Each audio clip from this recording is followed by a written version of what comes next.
nation's power. The Democrats emerged to ask for civility for Black Americans when they have not shown a shred of civility towards the rest of America. Mr. Bongino, Dylan Roof is white. Is that correct? Yeah, I don't know where you're going with this. So if he's white, that doesn't make him any better, or it was an awful thing he did, whether he was white or black. I'm not sure where you were going with this. Dylan Roof is white. And as to the chairman's comments about civility, the President of the United States of America has advocated violence, he has been divisive, and he has been the one that has caused what we see happening today, where people are trying to push back on his policies and where people are trying to have peaceful protests instead of violence, but he continues to call names and he continues to challenge people in very violent ways. Meanwhile, after tens of millions of dollars worth of damage to New York City, former Clinton and Obama underling Loretta Lynch is called upon by New York Attorney General Letitia James to oversee a predictably pro-looters and neoliberal socialist instigator cleanup job, flying in the face of federal oversight. On top of that, Lynch isn't there to follow up on the millions of merchandise looted by peaceful protesters. Loretta Lynch is there to further apply pressure to an already crippled New York Police Department. As The Hill reported, New York Attorney General Letitia James said in a statement, "As we continue our investigation, I will continue to use every tool at my disposal to seek answers and accountability, and that includes calling on the sharpest minds to lend their expertise." Lynch added, "It is time to examine recent events to ensure that all New Yorkers receive truly equal protection under the law." You may recall Loretta Lynch launched the Strong Cities Network in 2015 at the United Nations with a panel of leftist U.S. mayors, including New York's de Blasio, who has thumbed his nose at the New York Police Department ever since. I want to say to my fellow mayors, we are in the vanguard of change around the world, as the High Commissioner indicated, and we should hold ourselves to a high standard. We're able to do things locally that in many ways can set the pace for our national governments. And I think so many of us, through the work we've done in our cities, we understand something fundamental. The most powerful way to counter violent extremism is to go to the core. The core is intolerance.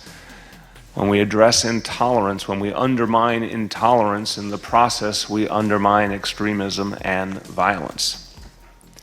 But I see the incredible opportunity of the Strong Cities Network as going far beyond the work of law enforcement, going to some of the things that all of us know we could do better. The nurturing of our youth, and particularly of youth leadership, positive leadership that can help to move other youth towards positive outcomes in our society. This is a truly groundbreaking endeavor. By connecting municipal leaders, by facilitating information sharing, and providing training and other assistance where appropriate, the Strong Cities Network will help to fashion a global response to a global issue without losing sight of its inherently local roots. It will offer city leaders a way to learn from one another about successful initiatives and productive programs.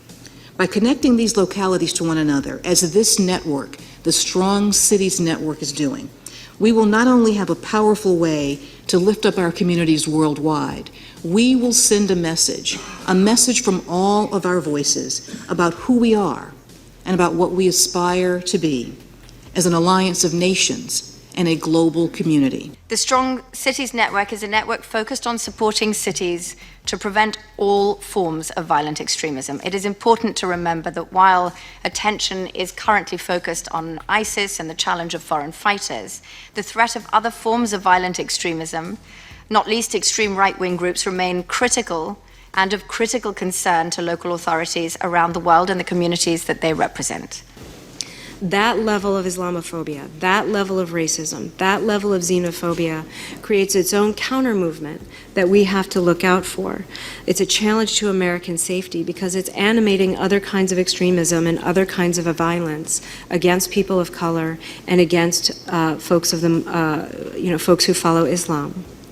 Lynch had said the Strong Cities Network would have an international steering committee and an international advisory board run by the Institute for Strategic Dialogue, a leading international think tank based in London. Under their control, law enforcement measures for cooperating Democrat cities will be directed from the Institute for Strategic Dialogue and the United Nations, ignoring the U.S. Constitution, local officials, and the laws we all operate under. Other cities that have not officially signed on are being rewarded with equipment due to their interest in the Strong Cities Network. Meanwhile, former New York City Police Commissioner Bernard Kerik said 600 police officers were considering leaving the force amid protests in response to the death of George Floyd.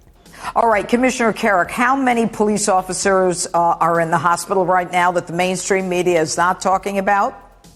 Well, you've had over 300, I think about 320 that have been injured. You have some in the hospital, but there were over 300 injuries.